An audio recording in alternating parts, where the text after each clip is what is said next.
Bonjour à tous.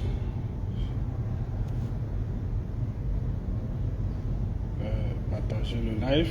En attendant, vous voyez bien l'intitulé.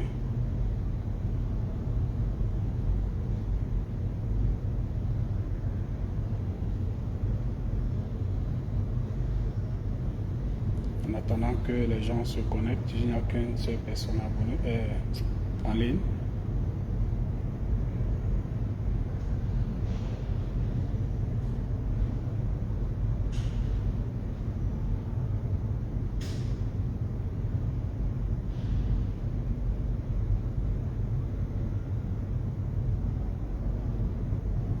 Une personne en ligne.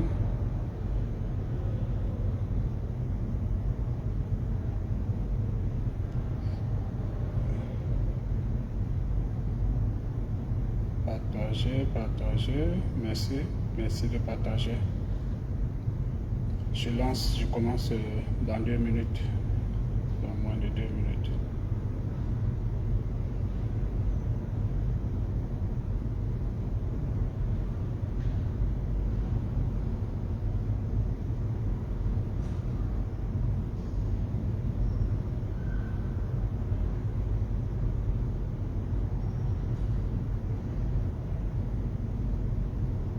Comme vous voyez, j'ai mis le titre. J'ai mis le titre.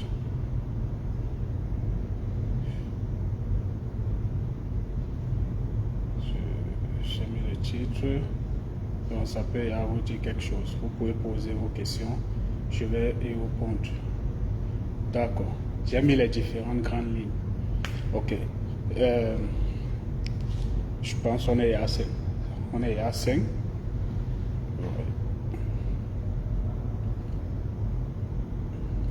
Déjà, il y a cette même question qui revient tout le temps. C'est-à-dire, les gens me demandent quelles sont les modalités de vos services et tout. Déjà, bienvenue sur la page de conseiller Bébé Alex. Ce que je peux vous dire, c'est que en tant que conseiller d'orientation, je ne suis pas conseiller en immigration. Je ne suis pas conseiller agréé en immigration. Mais en tant que conseiller d'orientation et aussi quelqu'un qui s'intéresse aux problématiques liées à l'éducation, l'insertion professionnelle, l'entrepreneuriat, etc.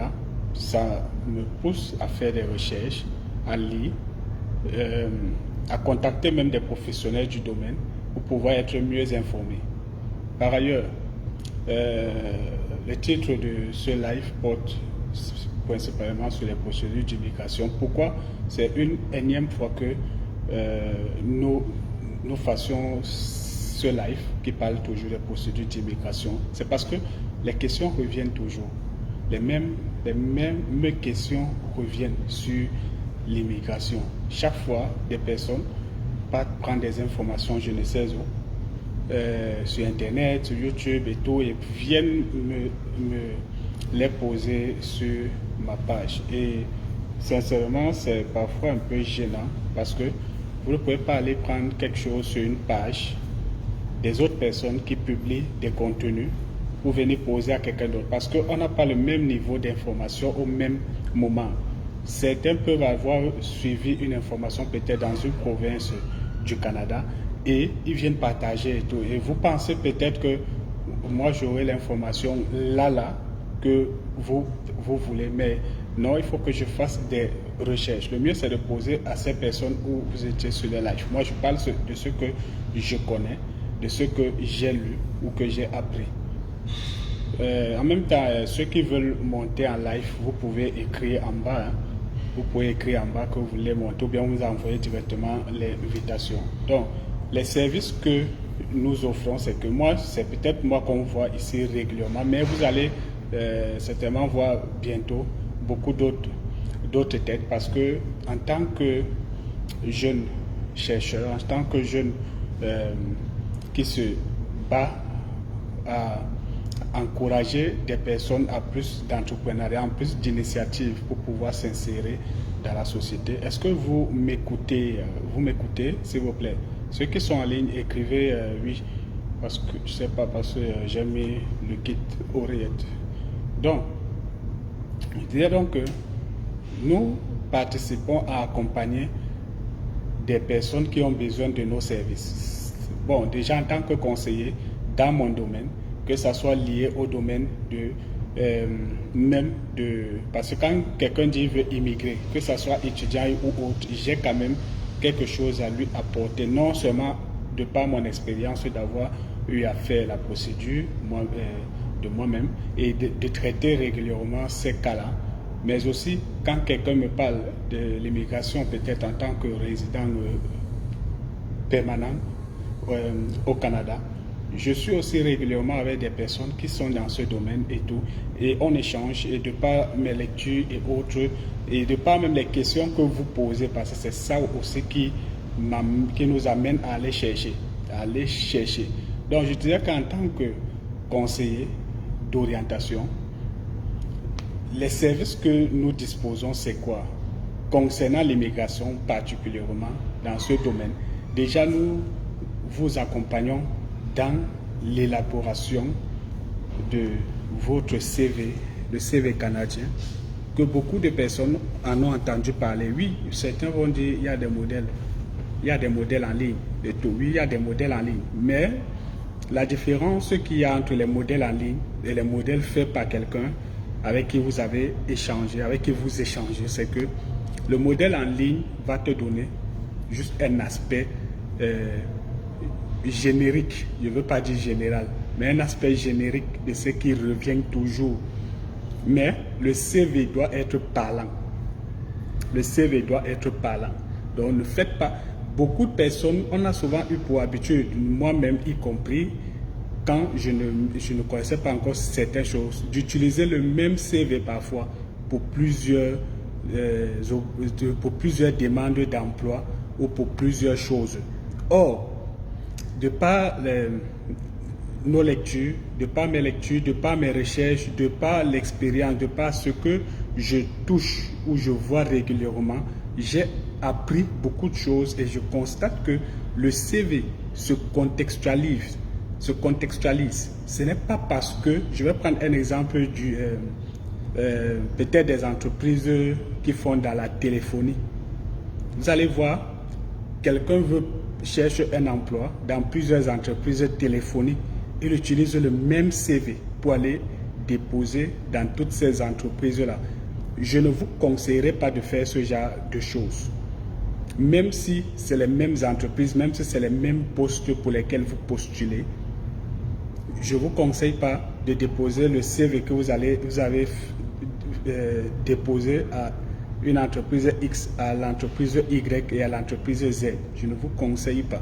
Vous devez retoucher ce CV-là parce que même si toutes ces entreprises font dans la téléphonie, ce qui est sûr, vous devez faire une recherche pour savoir ce qu'il y a comme plus ou moins dans telle ou telle entreprise et ce que votre compétence ou votre expérience vient répondre en plus dans telle structure. Même si par paresse, ça peut nous arriver d'aller déposer, de le faire.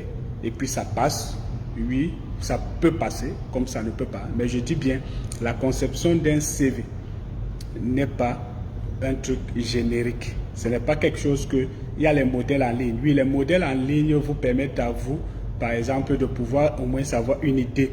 Mais ça ne vous demande pas d'aller copier et coller et faire le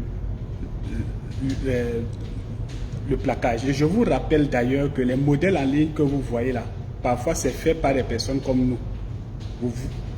Vous voyez, par des personnes comme nous qui parfois ne peuvent pas venir et partager le produit de leur recherche sur Internet parce que concevoir un document, c'est concevoir un service, c'est un service. Et ce service, quand on intervient dans une formation où on forme des gens qui seront habilités à pratiquer ce genre de choses, on ne peut pas donc je ne peux pas m'asseoir, prendre de mon temps, concevoir quelque chose entièrement et venir plaquer sur la toile. Non, vous allez constater que la majorité des services ou des profils, des modèles qui sont sur la toile ont souvent un trait à vous amener peut-être sur des plateformes, à venir vous inscrire sur des plateformes ou à vous abonner. Ce n'est pas pour rien, c'est parce que quelqu'un ne peut pas s'asseoir, prendre de son temps pour... Sax, bonjour, je te vois quand même, je vois quand même que tu es en ligne. Donc, quelqu'un ne peut pas prendre de son temps, faire un travail et venir vous déposer ça sur la toile gratuitement. Non. Il va vous la poster juste pour vous attirer. Il va poster juste l'introduction pour vous attirer qu'il y a quelque chose derrière de formidable. Donc c'est un peu ça. D'abord, quand je parle d'élaboration du CV, il y a aussi la conception. Ça, je parle de j'ai d'abord aimé la conception du CV. Il y a aussi ce qu'on appelle la lettre de motivation.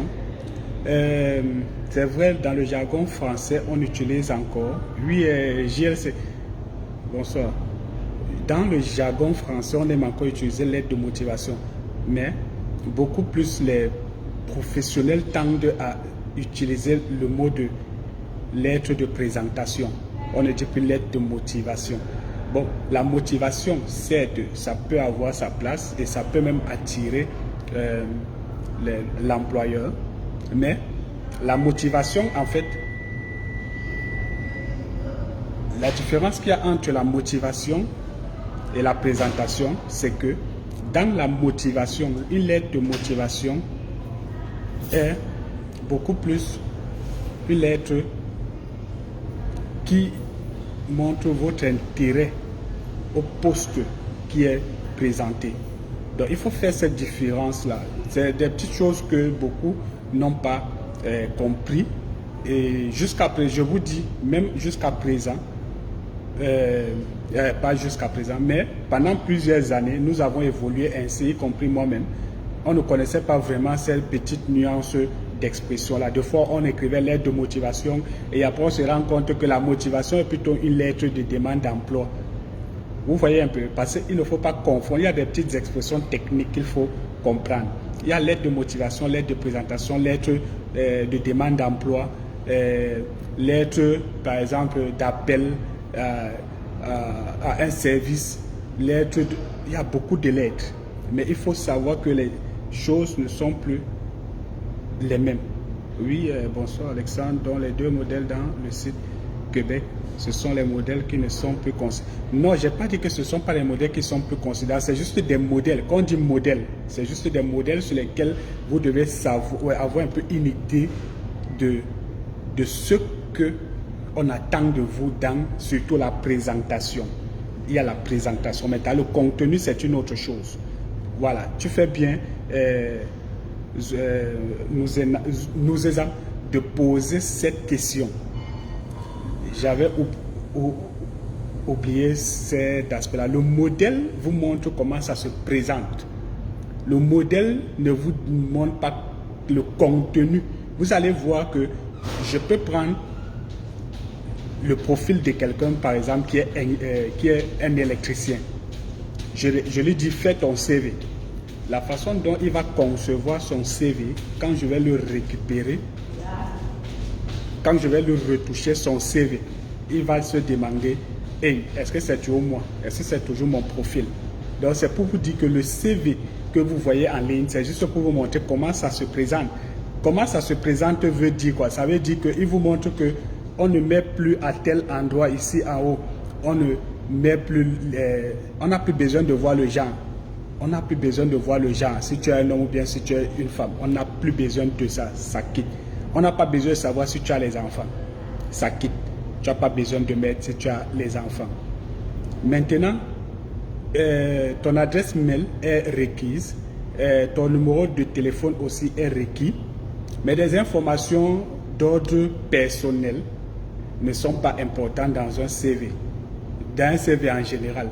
Et maintenant, dans le CV canadien, on n'a pas besoin de ça parce qu'ils prennent d'abord l'égalité, la chance pour tous. Maintenant, avec les textes en vigueur qui sont en parallèle, la priorité est d'abord, bon, c'est pas que la priorité, mais ils disent, il y a d'abord un avantage qu'on accorde, un privilège qu'on accorde aux personnes handicapées. aux personnes handicapées, aux personnes minoritaires. La minorité, il faut encore aller chercher sur le net à quoi ça renvoie, mais ce n'est pas ça l'objet de l'échange d'aujourd'hui. Donc, ils ont des exceptions, donc des personnes qui sont victimes d'injustice sociale, naturelle, bien sûr, sont aussi prioritaires quand il y a des opportunités, des offres et tout, mais il y a quand même un programme, des structures qui accompagnent ces derniers-là. Donc, maintenant, revenons sur notre sujet. Donc, Emma, ta question, j'espère que j'ai répondu convenablement. Donc, j'étais en train de dire que la lettre de motivation, elle est motivée par un poste. Donc, vous devez montrer votre intérêt à ce poste. Deux fois, c'est pourquoi j'étais en train de dire que les mots parfois nous clouent et les mots nous sauvent. Quelqu'un vient demander l'emploi, il n'y a pas un poste ouvert. En fait, il n'y a pas un poste a priori. Tu viens demander l'emploi, mais tu écris lettre de motivation.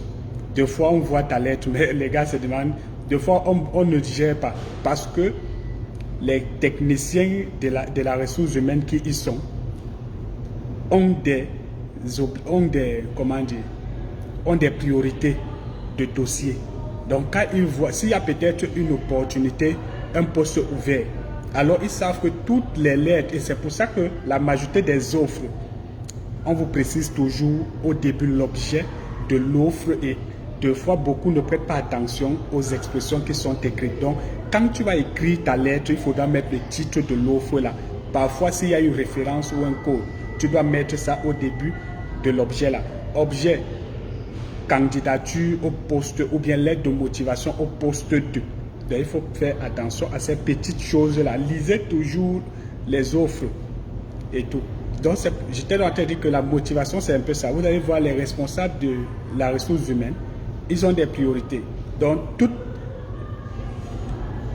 tout document qui viendra vers eux, dès qu'ils voient le motif, ils voient peut-être demande d'emploi. Vous voyez que si, par exemple, la structure a fait un appel d'offres pour un poste, ce qu'ils attendent, c'est de lire lettre de motivation au poste 2 ou bien candidature au poste 2.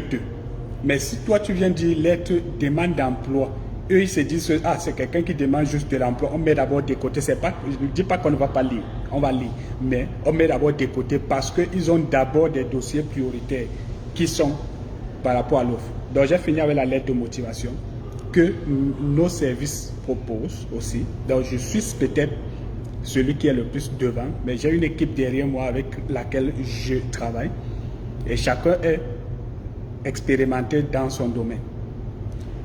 On a la lettre de présentation aussi à rédiger. La lettre de présentation, c'est quoi? La lettre de présentation aussi, parfois, le plus souvent, vient n'est pas très différent de la lettre de motivation. C'est pourquoi quand vous voyez une lettre de motivation, on a écrit peut-être, on a ouvert un poste. Le conseil que moi je donne aux gens, c'est que dans ta lettre de motivation, mets une seule fois en objet lettre de motivation et de présentation. Parce que tu ne vas pas faire deux lettres. Et la lettre de présentation, je redis encore, il y a des postes, j'en ai lu et j'en ai vu. Il y a des postes où on dit candidature, on n'attend que deux documents, c'est-à-dire ton CV et la lettre de présentation. Donc c'est pourquoi je dis que la lettre de présentation aussi peut être à part. Donc c'est aussi une autre lettre. Voilà. Mais si vous voyez lettre de motivation, on vous demande dans autre, on dit lettre de motivation et tout. Mais la lettre de présentation, je reviens dessus.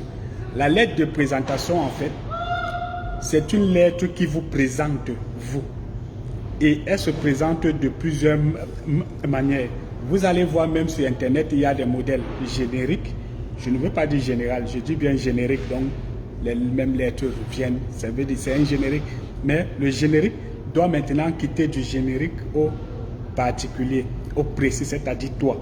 Ce que tu as vu sur la toile va te présenter peut-être comment ça se présente, mais ça ne te présente pas toi.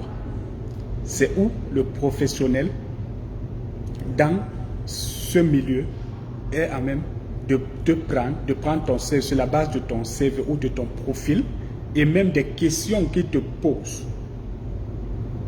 de ressortir des informations sur tes compétences d'abord. Et la lettre de présentation a plusieurs parties, parmi lesquelles on aura d'abord une partie qui va tout d'abord te présenter en tant que professionnel d'un domaine. Par exemple, je prends quelqu'un qui est un enseignant. Un enseignant. Dans ta lettre de présentation, il y aura d'abord une partie qui va te présenter comme enseignant, d'une part. D'autre part, du cours que tu enseignes. Du cours que tu enseignes. Une autre partie qui va parler maintenant de ta particularité dans l'enseignement. Qu'est-ce que ta façon d'enseigner? Tu es souvent en prise à quelle situation qui t'amène peut-être à prendre telle posture dans ton enseignement. Donc ça doit te présenter comment tu t'adaptes même dans ton milieu d'enseignement et tout. Une autre partie certainement qui va aussi ressortir un volet, disons, d'ordre extra-professionnel, quoi, qui te présente en tant que personne qui est ouverte, et qu'à côté de l'enseignement, parfois il y a d'autres services auxquels tu es confronté ou tu dois aussi intervenir, qui n'entrent pas toujours dans le cadre de ta profession et tout. Donc il y a tellement de choses. C'est pourquoi je fais cette vidéo. Je vous dis sincèrement, je ne l'ai pas présentée, mais comme je suis occupé régulièrement et je n'ai pas souvent trop de temps sur la toile pour répondre aux gens, je reçois au moins des trentaines de messages par jour parlant toujours de ce que je suis en train de vous dire. Et il y en a aussi d'autres. Je vais revenir dans une prochaine vidéo pour parler maintenant aux nouveaux bacheliers, donc ceux qui viennent d'avoir leur baccalauréat, ce qu'ils doivent faire dès maintenant. Donc on continue. Donc voilà ces services. Maintenant, il y a ce qu'on appelle l'entretien, la consultation en entretien. Beaucoup de personnes n'ont pas pour habitude de partir payer. Au fait, on a l'habitude de vouloir toujours payer des services matériels, c'est-à-dire quelqu'un ne conçoit pas qu'il puisse venir vers un psychologue ou bien vers un conseiller d'orientation pour requérir un service d'ordre peut-être d'orientation. Ça se paye. Ce sont des services professionnels. Comme je disais dans une précédente vidéo, un conseiller d'orientation n'est pas un maçon. Il a ses attributions. Maintenant, l'échange. Je prends par exemple le cas de quelqu'un. Par exemple, là, j'ai été contacté il y a moins de 3 jours par 4 parents qui m'ont contacté. Ici, ils me disent, les enfants, bientôt les résultats sortent. Et c'est sorti. J'ai appris que c'est sorti, ou c'est hier, ou c'est avant-hier au Cameroun. Les enfants ont fait le baccalauréat et tout. Qu'est-ce que je leur conseillerais et tout? Mais quand un parent me demande ça, qu'est-ce que je conseillerais à leurs enfants? Ils m'ont donné les filières. Mais je ne peux pas répondre aux parents que l'enfant peut faire ci ou ça. Mais si le parent veut des informations d'ordre général, mais je l'envoie chercher sur Internet. Je l'envoie chercher les écoles qui offrent des formations. Parce que quand un enfant, par exemple, a un baccalauréat F, je crois que c'est F4, je crois que c'est la maçonnerie si je ne me trompe pas. J'espère que je ne me trompe pas, F4 ou F5. Voilà. Quand un enfant a un baccalauréat, par exemple, en maçonnerie, donc en bâtiment, il est amené à faire quoi? Après ça, il est amené à faire aller dans une école qui propose une formation qui continue dans son domaine et tout. Mais est-ce que ça suffit? Ça ne s'arrête pas là. Ça ne s'arrête pas là. Puisque je dois échanger avec l'enfant et la consultation, là, cet entretien avec l'enfant va me donner des informations. Ce n'est pas seulement un entretien, on aura un entretien et en fonction du client que j'aurai devant moi, je vais voir la complexité ou alors je vais apprécier l'échange. S'il y a lieu, je vais lui demander un autre échange. Mais sur la base du premier échange, j'aurai déjà reçu beaucoup d'informations qui me donneront déjà des pistes sur le projet de l'enfant. Parce que parfois, les enfants parlent de façon désorganisée. Ils disent des choses sans toutefois se rendre compte que l'information qu'ils sont en train de vous donner, le mot qu'ils expriment tout le temps n'est pas toujours le mot là qui est dans leur cœur. C'est plutôt une autre chose. Vous allez par exemple voir un enfant qui va vous dire « J'aime beaucoup, j'aime par exemple j'aimerais construire des immeubles et tout. Mais dans l'échange, vous vous rendrez compte que il vous parle plus, il vous parlera plus, il parle peut-être beaucoup plus des bâtiments, mais le mot qui sera récurrent sera le mot de la conception. C'est-à-dire, il va toujours vous critiquer, il va vous dire que j'ai vu un immeuble là on a construit un immeuble très mal, on a fait, ça s'est gâté, ça s'est, mais il y a toujours le mot immeuble qui revient. Mais il y a un sous-entendu dans ce qu'il dit, qui m'amènera certainement à découvrir que cet enfant, lui, ne s'intéresse pas à la construction en tant que tel, mais il s'intéresse à la conception. Donc il est plus à même. Vous allez voir que les mêmes personnes, les mêmes profils, des personnes qui ont eu un baccalauréat en construction ou en bâtiment, les mêmes profils. L'autre a des tendances à être dans la conception et l'autre a des tendances à être dans la sécurité. L'autre sera dans la conception, l'autre sera dans la sécurité. Vous comprenez un peu? Je parle sous le contrôle des techniciens, mais là, je ne parle pas en tant que technicien qui est en train de venir donner des cours, mais je dis juste des services qu'un conseiller d'orientation apporte à la société et apporte auprès des clients qui le sollicitent. Donc, même dans le bâtiment, on peut faire dans la sécurité. Donc, vous allez voir beaucoup de parents pensent que parce que mon enfant est un technicien, il a un baccalauréat en bâtiment et tout, il sera un ingénieur et tout. Non, n'imposez pas votre enfant à aller faire le truc alors que l'enfant, lui, il a fait un constat. Parce que quand lui marche ou les gens qu'il lui rencontre et tout dans son domaine, lui donnent tellement d'informations qui le prédisposent déjà à analyser et à comprendre où est-ce qu'il va. Et son projet lui-même. La sécurité est un domaine qu'on ne vous manque pas. Les gens de la sécurité, quand je dis sécurité, je parle que ça soit, on appelle ça le H, sécurité, hygiène et salubrité, quelque chose comme ça. Donc tous ceux qui s'intéressent au domaine de la sécurité dans des structures, dans des domaines, ce sont des domaines où on ne compte pas beaucoup de techniciens dans ce milieu-là. Et d'ailleurs, la majorité des professionnels de ce milieu vont se faire former dans les grandes écoles dans le monde. Et quand ils reviennent, donc beaucoup n'ont pas les informations sur ce domaine-là, mais ils s'intéressent plus aux domaines qui sont les plus génériques, qui reviennent tout le temps et tout. Vous allez par exemple voir quelqu'un qui est dans l'agronomie.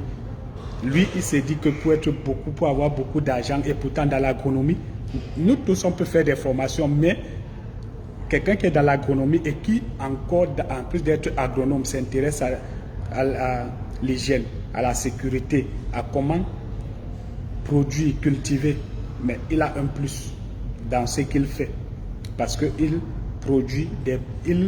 conçoit des produits comme il voudrait ou comme la clientèle voudrait.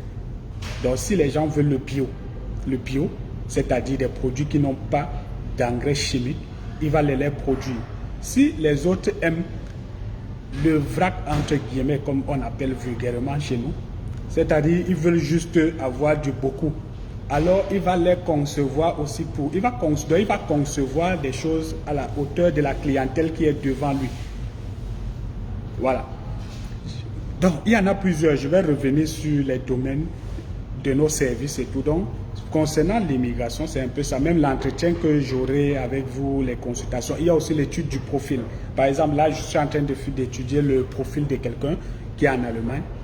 Et de deux, ils sont deux. Il y a l'autre en Allemagne, l'autre en Côte d'Ivoire. Donc, je suis en train d'étudier les profils actuellement et qui ont payé pour ce service-là. Donc, je dois le leur fournir cette semaine. Ils sachent leur profil. Par exemple, ça, c'est pour étudier leur profil, pour venir, pour entamer leur immigration. Et là, j'encourage ce genre d'initiative. Pas ceux à qui on dit que quand tu as déjà un diplôme universitaire, tu peux faire la procédure du Canada et tout et tout. Non, on ne fait pas la procédure du Canada au hasard ou parce qu'on t'a dit que ton domaine, par exemple, il y a ceux-là, les infirmières et tout, qui, parce qu'on leur a dit que oh, les infirmières sont demandées ici, là. Si les infirmières étaient tellement si demandées que c'était si facile de venir, mais c'est que le monde, c'est que ici déjà, ce serait saturé d'infirmières. Il y a beaucoup d'infirmières là qui ont même encore l'âge, qui ont les moins de 35 ans, moins de 30 ans, qui ont de l'expérience pour venir. Mais pourquoi ça échoue? Malgré toute leur formation, leur expérience, leur âge encore même dont on a besoin ici là. C'est pour vous dire que dans ces choses-là, il y a aussi la technique, comment on monte le dossier. Donc on ne vous mente pas. On va vous bluffer, on va vous dire qu'un communicateur a moins de chances de venir ici là par rapport à quelqu'un qui est un ingénieur, par rapport à celui, c'est le mensonge. Tout le monde ici a sa place. C'est la façon de monter votre dossier qui vous met à l'abri.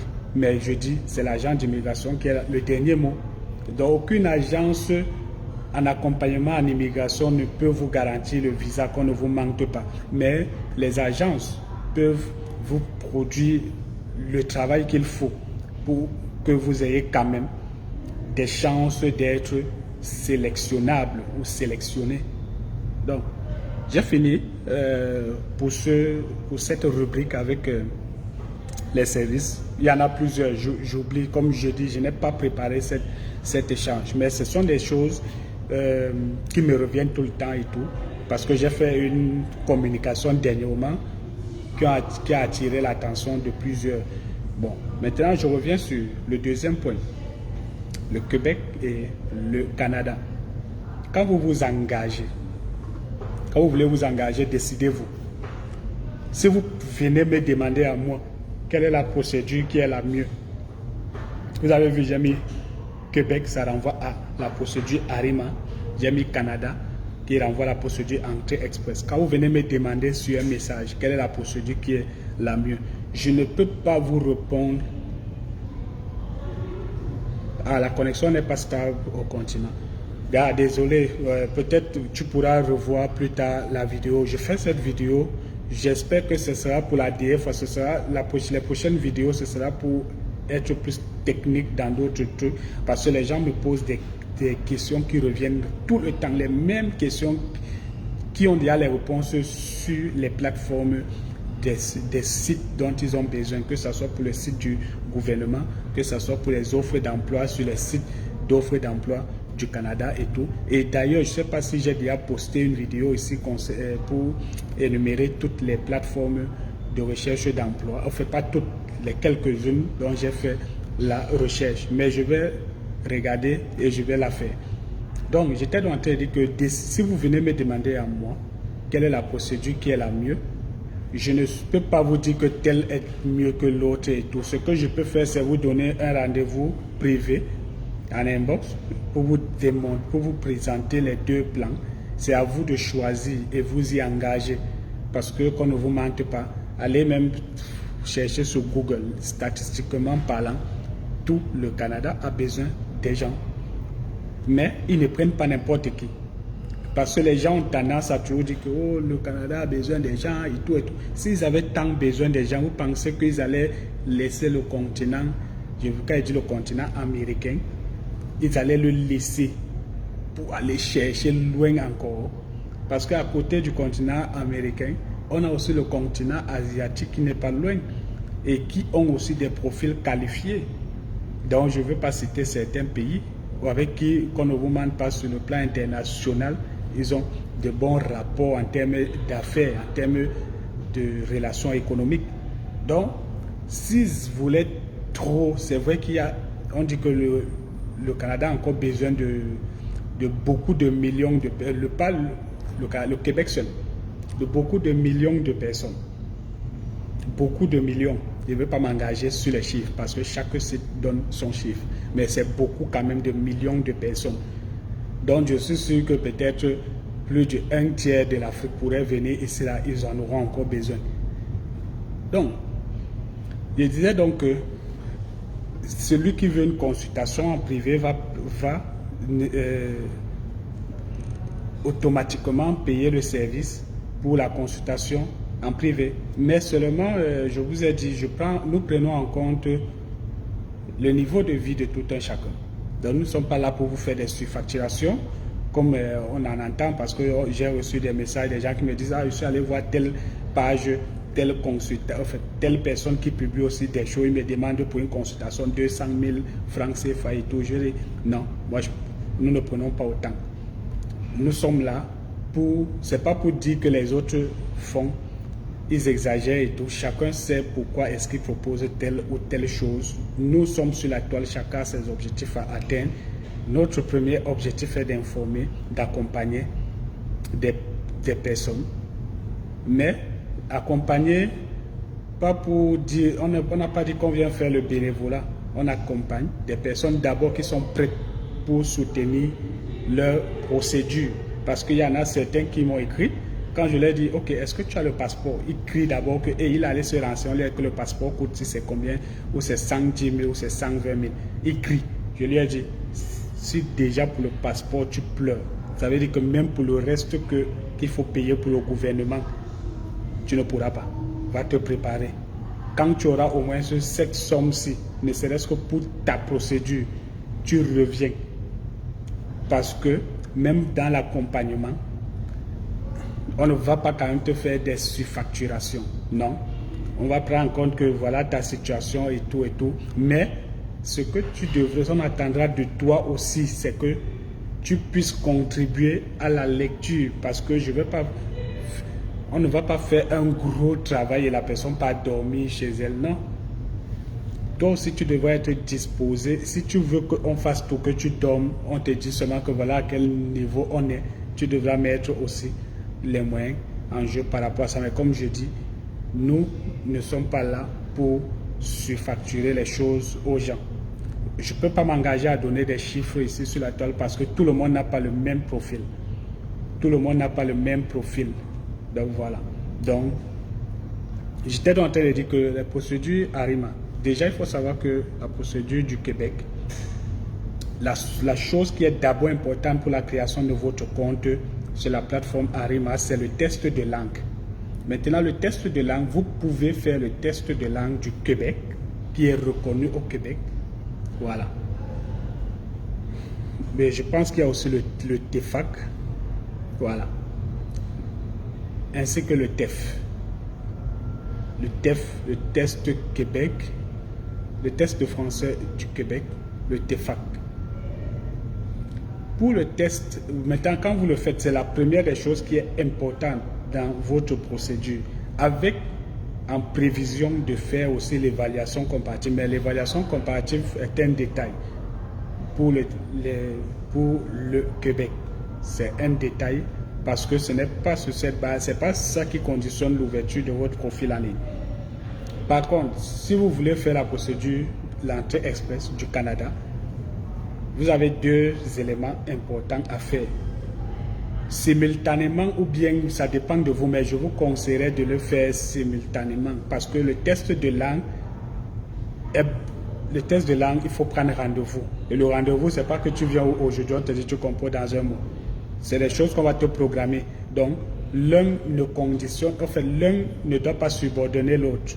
Donc, ce n'est pas parce que tu vas dire je fais là-haut mon test de français, après il va faire l'évaluation comparative de mes diplômes. Voilà les deux choses importantes. Donc, vous pouvez le faire simultanément. Vous envoyez l'évaluation comparative au niveau de West.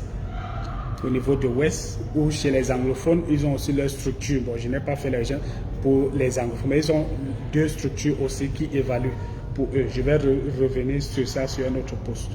Pour les francophones, je crois que c'est beaucoup plus West qui est un peu vulgaire ici. Donc, les deux choses importantes pour l'entrée express, test de langue, évaluation comparative. L'évaluation comparative, quand vous l'envoyez, c'est que vous aurez une réponse dans les 2 ou 3 mois qui suivent. Donc, vous voyez que ça ne sert à rien d'attendre de faire l'un et de faire. Donc, commencez déjà les deux en même temps si vous avez les moyens. L'évaluation comparative, pour connaître combien ça coûte, vous pouvez aller sur la toile. vous cherchez. Maintenant, si quelqu'un ne sait pas comment ça se fait, nous sommes aussi là pour l'accompagner, pour monter son dossier et on dépose et tout. Et il obtient son évaluation comparative. Pour le test de langue, allez auprès de l'Institut français le plus proche de vous ou dans votre pays pour vous inscrire.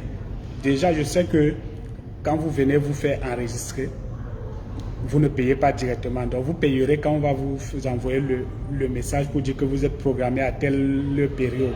Donc, vous pouvez déjà aller vous faire enregistrer à l'Institut français de votre pays. Si c'est le test anglais, le test de langue anglaise, vous partez aussi faire cela, la même chose. Vous m'excusez un peu pour les anglophones, si je ne parle pas beaucoup pour vous, mais c'est la même chose. Donc quand je parle des francophones, je parle des anglophones. Maintenant, si vous êtes bilingue et que vous pouvez faire les deux là vous donneront beaucoup de points. Maintenant, je reviens sur les points. Battez-vous à avoir de très bons points, que ce soit pour le test du Québec que vous allez faire ou pour le test de français Canada. Battez-vous à avoir les CCC. Vous pouvez avoir 3C1B, mais ne me posez pas la question ici sur les trucs que le B est monté, descendu et tout, non. Ils ont sorti un nouveau système de pointage donc pour évaluer les points que tu as et à quoi ça te donne comme point. Je vais revenir sur ça sur un autre post, ou bien je crois que j'en ai fait les captures d'écran. J'ai fait les captures d'écran, ou bien je vais revoir. Si je ne l'ai pas fait, je vais le refaire pour que vous voyez comment le système de pointage se passe. Donc ne me posez pas cette question-là parce que c'est sur Internet. Voilà. Parce qu'il y en a qui m'ont écrit. Ils m'ont dit, j'avais fait le test, j'ai eu B+, j'ai eu si c'est B1 ou c'est B quoi, ou j'ai eu C et tout. Est-ce que ça me donne? Je ne sais pas moi qui vous réponds.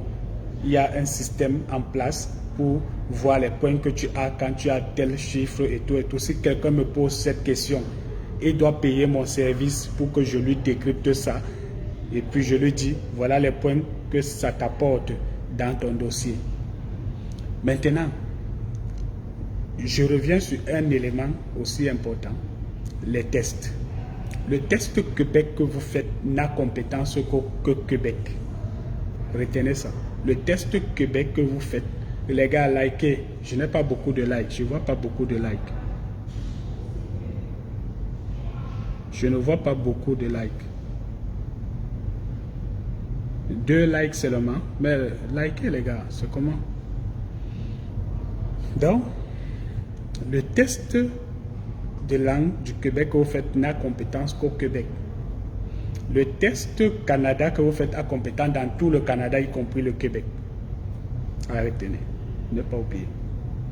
Par ailleurs, l'évaluation comparative du diplôme que vous faites au niveau fédéral, c'est-à-dire du Canada-Ouest, a compétence dans tout le Canada, y compris le Québec.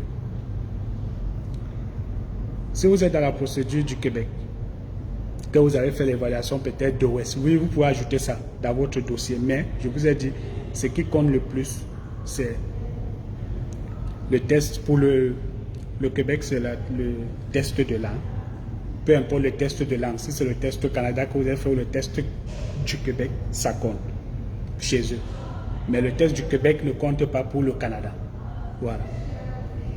Maintenant, je reviens sur un élément dans le document. Quand vous faites le truc de l'entrée express, il y a ce qu'on appelle la déclaration d'intérêt. Déclaration d'intérêt, je devais même mettre ça aussi parmi les lettres quand je parlais des lettres. La déclaration d'intérêt, c'est aussi une lettre que vous allez rédiger qui précise votre intérêt à venir vivre au Canada. Voilà aussi un service que nous offrons. La rédaction de votre déclaration d'intérêt.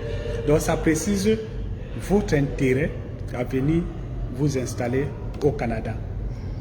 Il y a beaucoup d'éléments sur lesquels je vais revenir dans une autre vidéo pour vous dire que la déclaration d'intérêt, c'est où tout se joue. Donc en dehors des pièces demandées, c'est la déclaration d'intérêt qu'on lit. Dans la déclaration d'intérêt, il y a vos informations. Il y a d'abord votre intérêt pour le Canada. Plus particulièrement aussi, vous pouvez cibler petits villages aussi là qui ont besoin des populations. Et aussi, vous appuyez sur le classement national des professions. Parce que si vous ne savez pas, c'est pourquoi je reviens encore sur votre CV, que si vous présentez mal votre CV, vous êtes dans le DEP. Parce que votre CV doit être parlant. Votre CV doit s'appuyer sur les professions prioritaires au Canada ou au Québec, ou en fait au Canada. Il y a ce qu'on appelle le classement national des professions. Donc il faut chercher votre profil là-bas. Beaucoup m'écrivent là, hey, j'ai une licence en communication, j'ai une licence. Si tu ne sais pas faire parler ta licence en communication, ta maîtrise en communication, mon frère, tu vas voir ton ami à côté qui a une licence. Toi, tu as la maîtrise en communication, lui, il a la licence en communication. Vous avez déposé les mêmes dossiers. Peut-être même que ton test de langue, tu as eu plus de points que lui, toi qui as la maîtrise. Mais lui, il est plus coopté. Il est invité avant toi. Ou bien il est invité, toi, tu n'es pas invité. Parce que dans sa déclaration et dans son CV, il a mis du contenu qui est parlant. Donc, le diplôme que nous avons ne se limite pas au diplôme. Le diplôme doit être parlant. Tu as fait sociologie, tu as fait géographie, tu as fait, oui, tu as fait. Mais est-ce que tu penses que dans le classement national des professions, il y a le métier de géographie? Peut-être que le métier de géographie a pris une autre appellation. Une autre appellation. C'est pourquoi il est intéressant de lire ce document qui est beaucoup, c'est beaucoup de pages. Et ce n'est pas moi qui vais faire ce travail pour vous. Si vous voulez que je le fasse pour vous, alors vous payez les services de mon équipe qui vont le faire. Ou alors vous le faites vous-même. C'est pourquoi je disais que le travail de l'autre est très facile. Parce que je peux même dire que je demande juste un encouragement. Les gens me disent que oh, je suis trop cher, je dis allez où c'est moins cher. Et je leur ai même donné les numéros, les références des autres qui font la même chose. En fait, qui font presque la même chose que je fais là. Mais sauf que moi, je ne suis pas venu m'enrichir sur la toile et tout. J'aurai certainement dans les années à venir mon cabinet où vous viendrez maintenant. Je parlerai en tant que cabinet. Pour le moment, je parle en tant que moi et mon équipe qui est derrière moi et tout. Parce que je suis encore en train de prendre mes pas. Mais j'ai de l'expérience. En tant que conseiller d'orientation, j'ai déjà beaucoup d'années d'expérience que j'engrange à mon actif et tout. Mais dans ce domaine, c'est une autre chose. Donc, ça va venir progressivement. Donc, pour vous dire que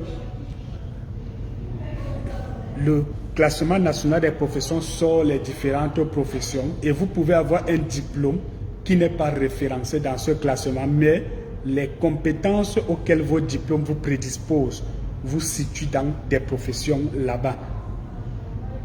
Donc ne tombez pas dans le piège des gens qui parfois lisent de façon superficielle et vous disent que ta licence là, je ne pense pas. Encouragez-moi les gars, likez, partagez. Je ne vois pas les likes.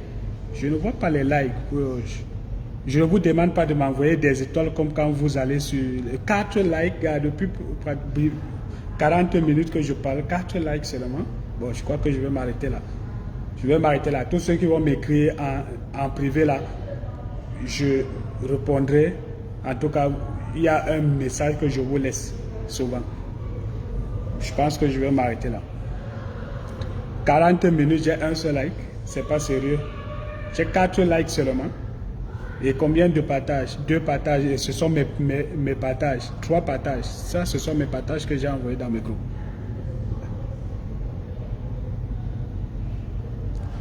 Emma, like. Merci. JLC, pas liker. Donc, je disais que c'est un peu ça. Donc, ne tombez pas dans le piège des gens qui vont vous dire « Gars, j'ai pas vu ton domaine dans tel classement et tout. » Non. Si tu ne lis pas bien, sachez que vos diplômes, vous avez d'abord des diplômes de base, mais maintenant, vos diplômes ont des compétences, ont des débouchés. Voilà quelqu'un qui a un diplôme en géographie et il n'a pas vu son diplôme. Bon, c'est pas pour dire qu'il n'y en a pas. Je ne connais pas tout ça en tête. Mais voilà quelqu'un qui a un diplôme en géographie et il n'y a peut-être pas le nom de son diplôme. sur le classement national des professions. Mais quand même, il y a quelque part où on a dit métier dans l'environnement, métier dans l'hygiène et salubrité, métier dans tout ce qui tourne autour de la géographie, des débouchés de la géographie. Il vient me dire que je n'ai pas vu mon diplôme. Comment tu peux me dire que mon diplôme peut passer et tout? Non. Ils ont mis les métiers. Les métiers ne sont pas les diplômes, ne sont pas les formations, les noms des formations que vous avez fait. C'est vrai qu'il y a des formations qui ont déjà des diplômes, qui ont déjà des professions. Donc, par exemple, quelqu'un fait statistique à l'école. Oui, il y a les métiers de statisticien. Quelqu'un fait conseiller d'orientation. Oui, il y a les métiers de conseiller d'orientation. Mécanicien, oui, il y a les métiers de mécanicien. Mais à côté du métier même de mécanicien, il y a encore d'autres débouchés. Il y a d'autres débouchés. Donc, il est d'abord mécanicien, mais il a encore d'autres professions dans le classement là qui lui sont dévolues. Donc, soyez très... Ne faites pas votre dossier à la va-vite comme ça là et tout. Adressez-vous aux personnes qui ont de l'expérience, qui ont de la compétence pour vous accompagner. C'est pourquoi il dit, les gens montrent souvent leur dossier. Leur dossier a l'air propre, mais ils ratent, ils passent à côté. Et c'est aussi la même chose quand ils vous demandez de l'emploi. Ça doit parler. Les gens disent que, je vois les messages là sur WhatsApp, on m'écrit que c'est long. Ah, vous m'excusez un peu, je sais qu'au continent, on n'a pas souvent une très bonne connexion et de fois aussi les gens n'ont pas assez de connexion. Mais je fais cette vidéo vraiment pour que les gens comprennent que c'est pas facile de répondre tous les jours aux mêmes propos et tout. Je réponds à mes clients. Quand quelqu'un vient m'écrire que monsieur, tant, lui d'abord, j'aime, si quelqu'un n'a pas l'information, parce que j'encourage les gens à aller d'aller s'informer. Ayez au moins des informations, ne serait-ce que superficielles, que vous avez collectées. Maintenant, vous venez. Mais si vous venez encore pour poser les mêmes questions qui ont déjà des réponses sur Internet ou qui ont des réponses sur ma page, je vais vous demander de payer ma consultation. Payez ma consultation parce que je ne peux pas prendre une heure. Je vous dis une fois, deux fois, j'ai fait cette expérience. Je me suis réveillé le matin à 8 heures. J'ai lu les messages. J'ai dit non, aujourd'hui, comme je ne travaille pas, je vais répondre à tout le monde. Vous savez à quelle heure je suis quitté de mon lit pour répondre à tout le monde? Je me suis réveillé à 8 heures. J'ai commencé à répondre à tout le monde. Et quand je répondais, il y avait d'autres qui étaient en ligne. Question sur question. Je suis quitté de mon lit à 14 heures. 14 heures. 8 heures jusqu'à 14 heures. Ça fait combien de temps? 6 heures de temps gratuit. Et je vous dis, au sortir de là, je n'ai eu aucun client que j'ai pris en charge. Je peux dire, c'était des mêmes... C'est pas facile. Donc, j'ai des connaissances, des amis, même de la famille qui m'écrivent. Des fois, je ne leur réponds pas. Ils disent, oui, ils pensent que je laisse snob ou c'est quoi. Non. Beaucoup même, c'est bien pour eux, sont allés plutôt payer des services auprès d'autres personnes qui font la même chose que j'ai fait, au lieu de venir me donner à moi, avec qui on a une relation particulière et que je m'attellerai d'ailleurs à rendre un service un peu au-delà même des encouragements, parce que je ne peux pas dire qu'on me paye. Vous ne pouvez pas, bon, je ne facture même pas, parce qu'il faut que je facture le service. Sachez que les consultants, je ne parle pas des consultants en immigration qui essayent de m'appeler là. Je ne parle pas des consultants en immigration, je parle de la consultation en général. Allez sur Internet.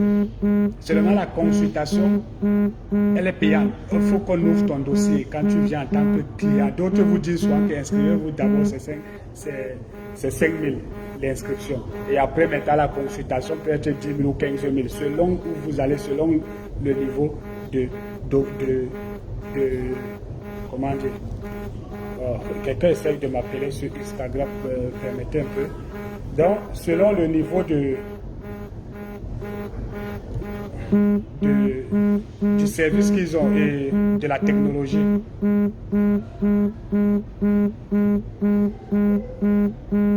Je lui réponds. Ok. Donc, selon le niveau de la technologie qu'ils ont. Donc, il y a d'autres qui sont des consultants, ils proposent la consultation, l'heure ou la séance à 30 000, 50 000 francs CFA. Là, je parle en termes de CFA. Maintenant, donc c'est un peu ça. Donc, le travail de l'autre n'est pas facile. C'était si facile. Pourquoi tout le monde ne fait pas alors son dossier? Maintenant, je tombe directement sur le troisième point, études et tourisme. Le dossier d'études, j'ai passé mon temps à faire. Il y a mes vidéos, beaucoup de mes vidéos. Vous allez sur ma page, allez sur la rubrique vidéo, vous défilez, vous allez voir, je mets toujours les titres de chaque vidéo. Il y a beaucoup d'informations sur les études. Je vous dis, tous ceux qui veulent venir étudier ici doivent d'abord réfléchir sur le programme qu'ils veulent venir faire et tout. Sur la base de ce programme,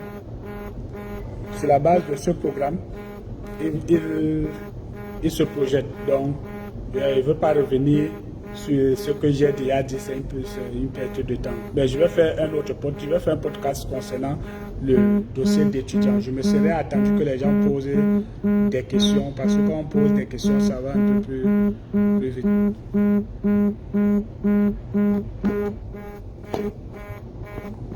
Désolé, mon téléphone vibre là. Ok. Donc, maintenant, le dossier de tourisme, moi, je vais vous dire, je suis incompétent pour accompagner les gens dans le dossier de tourisme. Mais le conseil que je peux donner pour le tourisme, c'est que le tourisme, d'abord, c'est une procédure, moi je dirais que c'est la procédure la plus compliquée. C'est la procédure la plus compliquée, mais elle demande un visa juste pour venir pour 1, 2 mois, 3 mois, peut-être même 6 mois en tant que touriste. Mais je suis incompétent d'accompagner les gens dans ce dossier. Pourquoi? Parce que c'est un casse-tête. Je préfère vous dire, faites votre truc seul ou allez auprès des gens qui vont vous demander des millions. Ils vont vous faire ça.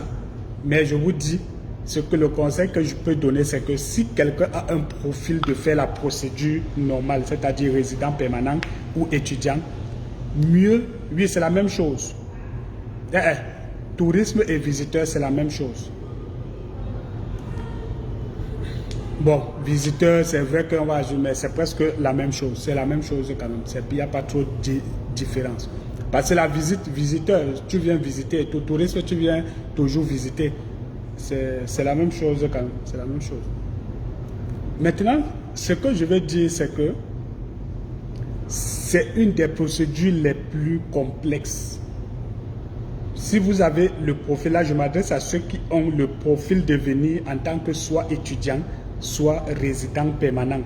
Donc ceux qui ont des diplômes ou des domaines importants qui sont requis ici, surtout je parle de ceux qui ont des diplômes. Vous avez la licence ou le BTS, vous avez moins de 38 ans ou moins de 40 ans. Mon frère, vous voulez venir en tant que touriste, on risquerait vous refuser le visa. Je vais revenir sur ça, sur le conditionnel que j'ai utilisé.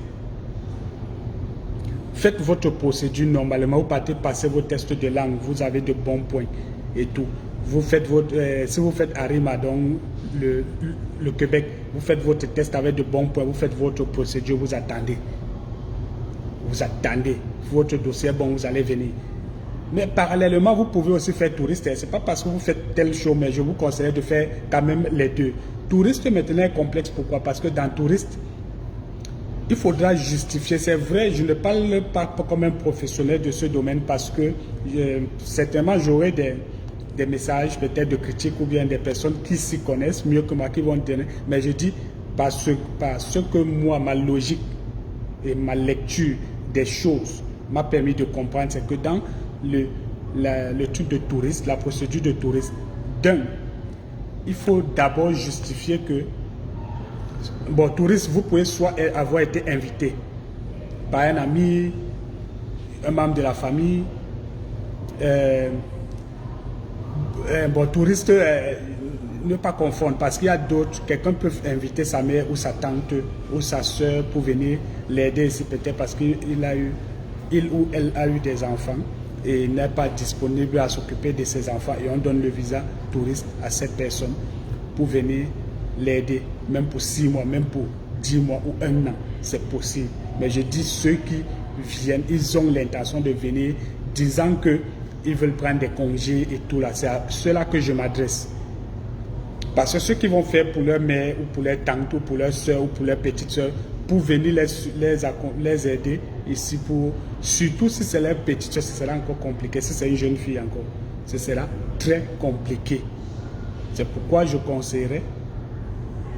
L'autre, là, on va revenir sur ça dans une prochaine vidéo. Mais je parle pour ceux qui sont en activité et ils veulent venir comme pour les vacances.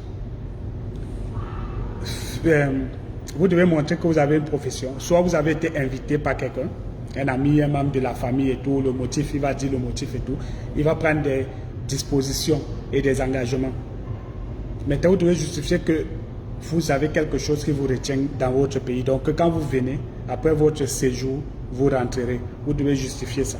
Vous devez justifier que vous avez des biens, soit quelque chose qui vous retient, des biens et tout. Donc, les biens, ça peut être, vous avez des enfants, vous êtes mariés et tout, vous laissez vos gens. Et c'est ça au moins ce qui rassure aussi que vous allez rentrer. Vous devez aussi démontrer que vous avez une capacité financière, même si vous êtes hébergé chez un ami, ou soit c'est lui qui démontre qu'il a une capacité financière et qu'il a d'ailleurs mis ses moyens il mettra ses moyens à votre disposition. Les gars, likez, Valsi, likez, comme moi, likez. Je ne suis même pas encore, même partagé, même les partages, vous ne me faites pas des partages. Je n'ai que 5 likes depuis 1 heure que je parle. Wow. Donc, il va démontrer qu'il y a des moyens pour vous accompagner et tout. Il devra démontrer ça. Et si vous avez aussi l'habitude de voyager, c'est un avantage pour vous. Parce que si c'est votre premier voyage au Canada, c'est complexe aussi. Si vous avez l'habitude de voyager, si vous avez même d'ailleurs la famille un peu partout dans le monde qui a l'habitude de voyager, la famille, quand il parle de la famille, c'est la famille nucléaire. Ta famille, tes parents, tes frères et tout sont un peu disséminés partout. Mais il y a une autre chose. Les gens m'ont demandé, est-ce que si mon frère est au Canada, c'est un avantage pour moi de mettre qu'il est au Canada? Je répondais par oui et non. Par oui et non. Parce que celui qui a le dernier mot, c'est l'agent d'immigration qui traite votre dossier. Oui, pourquoi? Oui, parce que votre frère peut dire que en cas de difficulté, il est là pour vous accompagner et tout. Donc, il va juste apporter une caution que il est disposé à tous. C'est votre frère. Donc, il pourra vous accompagner en cas de difficulté. Non, pourquoi? Parce que on peut voir ici le fait que c'est un motif pour toi d'entrer et de ne plus partir. Donc, vous voyez que c'est très complexe ici là de vous dire oui ou non. Donc, oui et non, ça peut être un avantage comme ça peut être un désavantage. Mais, comme je dis, on ne peut pas répondre à tout ici là de façon mathématique. Voilà. Donc, quand je finis avec la procédure là, je parle maintenant du regroupement familial et des réfugiés. Le regroupement familial, il y a la procédure de mariage, la procédure de conjoint de fait. Les conjoints de fait, il y a tellement de paperasses à justifier que vous êtes conjoint de fait. Avoir vécu sous le même toit 12 mois, avoir les factures payées ensemble, avoir beaucoup de choses que vous avez fait, des photos de vous, les photos de l'un ou de l'autre dans sa belle famille, des informations qu'on vous demande, vous vous êtes rencontrés, comment vous allez remplir un formulaire, vous allez dire comment vous vous êtes rencontrés, quand est-ce que vous vous êtes rencontrés et où, qui était au centre de vous, est-ce qu'il y a quelqu'un qui est souvent un intermédiaire quand vous avez des problèmes entre vous, patati patata, montrer les factures, j'ai déjà dit ça et tout. S'il y a l'enfant au milieu ou les enfants, c'est aussi un autre plus à ajouter et tout. Mais le regroupement familial de conjoints est complexe aussi. Si vous êtes conjoint, moi je conseillerais surtout nous qui venons de l'Afrique de vous marier. Le mariage passe rapidement. Le mariage, quand vous êtes marié, on vous demande juste deux ou trois choses. L'acte de naissance, autant pour moi, l'acte de mariage et les photos de mariage, c'est tout. C'est vrai. Je pense pas que le marié fait... Non, il ne fait pas de procédure de test de là. Il n'a pas besoin parce que c'est son mari ou sa femme qui parraine. Donc c'est un peu ça. Les réfugiés, je vais vous dire, c'est des choses que je ne veux pas souvent en parler sur la toile parce que c'est une stratégie pour beaucoup. Mais les réfugiés sont ceux-là qui, parfois, en fait, ceux qui ont le profit des réfugiés, parfois, c'est ceux-là qui parviennent à entrer au Canada. Ils parviennent à entrer et entament une procédure de réfugiés. Soit ils sont entrés en tant que visiteurs ou bien même, ils peuvent même avoir la résidence permanente ici et ils demandent le statut de réfugié. Parce que peut-être il a eu des contentieux, peut-être dans son pays d'origine et tout, il ne peut plus rentrer, patati patata. Et vous savez que quand on a la résidence permanente, on n'est pas encore nationalisé ou naturalisé. Donc, c'est quelque chose qui a une date d'expiration. Ça expire. Je ne sais pas si c'est de 3 ou c'est chaque 3 ans ou chaque 4 ans. Donc, tu dois toujours demander la résidence permanente chaque après 3 ou 5 ans. Je ne sais pas, je n'ai pas cherché. Donc, quand tu as le statut de réfugié, ça couvre. D'autres demandent, pour un résident permanent, il peut être éligible pour être nationalisé ou naturalisé. Donc, il peut demander la nationalité. Mais il y a beaucoup qu'ils ne peuvent pas parce qu'ils ont des choses dans leur profil qui ne marchent pas parce que leur dossier pour être naturalisé passe. Ils préfèrent rester dans le statut de résident. Maintenant, aller vers réfugié pour avoir aussi un statut. Donc, pour lui, je peux dire, c'est une alternative. Parce qu'il n'a pas pu avoir la nationalité, il préfère réfugié parce que réfugié, ça a aussi ses avantages. Ça a aussi ses avantages. Mais seulement, il y a un hic. On a eu des cas ici qu'on a suivis. Des personnes qui avaient le statut de réfugié. Ils ont eu le statut de réfugié, mais ils ont oublié ou les avocats ont oublié de leur dire l'inconvénient qu'il y a dans ce statut, c'est que quand tu es réfugié, tu ne dois plus mettre ton pied dans ton pays, même aux environs, sans demander, surtout dans ton pays. Si on entend seulement, donc tu as 10 ans comme ça, que tu ne dois plus mettre ton pied dans ton pays, au moins il faut quand même lire la loi. Je peux dire quelque chose qui ne tient pas, mais je pense que c'est 10 ans. Mais cherchez. Quand tu as eu le statut de réfugié, tu ne dois plus mettre ton pied dans ton pays. On a eu des gars qui ont eu le statut de réfugié et ils sont allés dans leur pays pour s'amuser. En tout cas, ils sont revenus là, à la frontière parce qu'ils ont les informations et tu ne te caches pas. L'aéroport est le lieu qui a le renseignement. Donc, ne vous agitez pas. Dès l'instant où tu achètes ton billet d'avion, même si tu n'es pas entré dans l'avion, c'est déjà au renseignement. Tout ça, c'est à le renseignement. Donc, on connaît ton itinéraire, ne t'agite même pas. On connaît ton itinéraire. Sauf si tu quittes, peut-être tu arrives dans un autre pays, tu prends par voie terrestre. Mais même par la voie terrestre, la fait tout pour ne pas être signalé dans les trucs de renseignement, même dans ces pays qui sont en collaboration et tout. Mais c'est risqué de le faire. Donc, si vous avez eu la chance d'avoir le statut de réfugié, sachez que vous ne mettrez plus votre pied dans votre pays pendant beaucoup d'années. Si vous voulez aller au pays environnant votre pays, vous devez demander à votre avocat, à votre conseil ou au service qui s'occupe de ça, du renseignement ou bien de l'immigration et tout. Vous devez leur demander et c'est eux qui vont vous dire. Bonsoir Olivia. C'est eux qui doivent vous dire. Donc, si on apprend que vous êtes allé sans aviser, sans avoir une autorisation, parce que quand vous avisez, c'est eux, ils appellent l'ambassade où vous allez. S'ils ont une ambassade ou bien un commissariat là-bas, le haut commissaire sait qu'il a un profil qui arrive là-bas et lui prend les dispositions. par rapport à ça. Donc ne vous amusez pas quand vous demandez, beaucoup demandent le statut de réfugié parce que oh, on leur a dit que gars, c'est plus facile. Quelqu'un vient pour les études, après ça le tape, il dit que ouais, mieux je ne vais pas demander mon statut là et tout. C'est pas pour dire que quand tu demandes là, tu l'obtiens une seule fois. Il y a beaucoup de documents, des choses à approuver et tout et tout. Donc, si ton pays est calme, mon frère, tu vas prendre le statut de quoi? Par rapport à quoi? Ton pays est calme. Tu ne fais pas partie peut-être d'une communauté menacée. Peut-être tu ne fais... Donc, il y a beaucoup de choses là. Donc, je ne pense pas que automatiquement tu l'auras. Tu peux aller demander, mais on ne va pas toujours te le donner. J'ai fini avec tout ce que je voulais dire pour une fois. J'ai fini avec tout. Est-ce qu'il y a des questions? S'il n'y a pas de questions, bon, ceux qui vont suivre la vidéo plus tard, ils pourront poser leurs questions. Je vais répondre. Vous avez 1 minute. S'il n'y a plus de questions, je me déconnecte.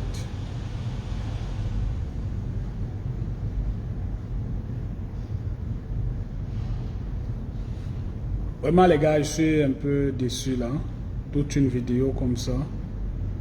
6 likes. 5 commentaires.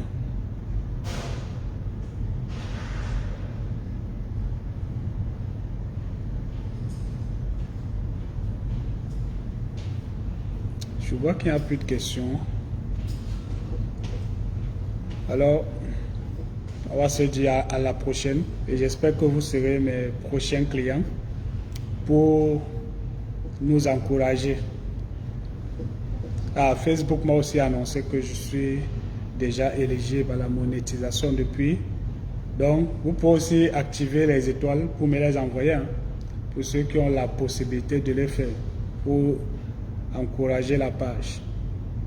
Sur ce, je vous demande aussi, ceux qui veulent qu'on échange sur des thématiques, ils peuvent m'écrire en privé, me disent la thématique qu'ils voudraient qu'on aborde pour la prochaine semaine ou vendredi, parce que chaque semaine, j'ai au moins une journée de libre où on peut échanger.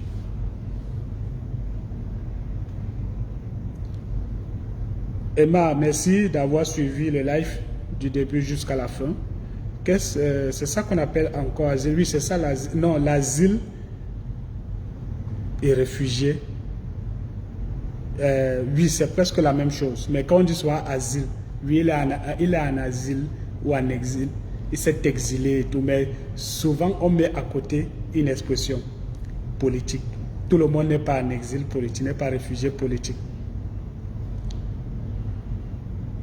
Donc, quand on parle souvent d'asile ou exil, il est exilé, un exilé politique, il est en asile politique. Donc, ce sont les expressions. Oui, c'est toujours ça. Ça fait partie des trucs des réfugiés. Parce qu'il y a des réfugiés communautaires, environnementaux, donc à cause des crises, des catastrophes naturelles.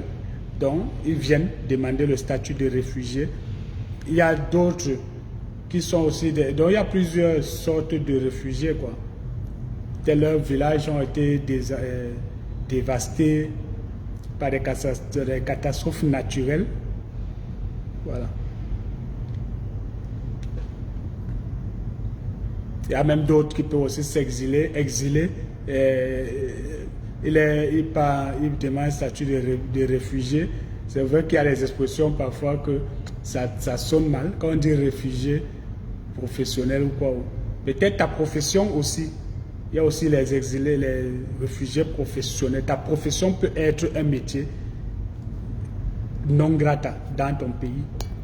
Donc, ce n'est pas pour autant qu'on va dire que tu es un réfugié politique. Ce n'est pas possible. Mais sauf que c'est une profession qui n'est pas, qu'on ne veut pas entendre. Ce n'est pas comme si tu faisais la politique, mais ça dérange. Donc, ton métier, tu l'aimes bien, mais tu es obligé d'aller ailleurs pour pouvoir bien le pratiquer et tout. Sinon, dans ton pays, c'est pas permis. Il y a même d'autres. Je ne veux pas dire la communauté. Il y a une certaine communauté dans certains pays qu'on n'aime pas ou qu'on ne veut pas. Les lois ne permettent pas que ces personnes puissent s'exhiber sur l'espace public du pays. Alors, eux, ils sont obligés de dire donc que eux, c'est leur comme ça. C'est leur comme ça. Donc, il faut aussi qu'ils soient libres, qu'ils juste d'une liberté sexuelle, d'une liberté et tout. Donc, ce qu'ils vont demander, c'est le statut de réfugié. C'est le statut de réfugié. Ce n'est pas réfugié politique, mais c'est réfugié pour autre chose. Parce que leur communauté n'est pas acceptée, leur façon de vivre n'est pas acceptée par tous, par leur pays. Ou les lois de leur pays n'acceptent pas leur comportement. Ok. S'il n'y a plus de questions, j'arrête dans 30 secondes.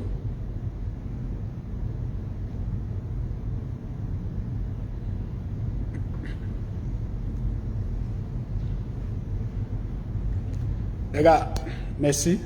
À la prochaine pour une autre édition. Portez-vous bien. C'était le conseiller bébé Alex.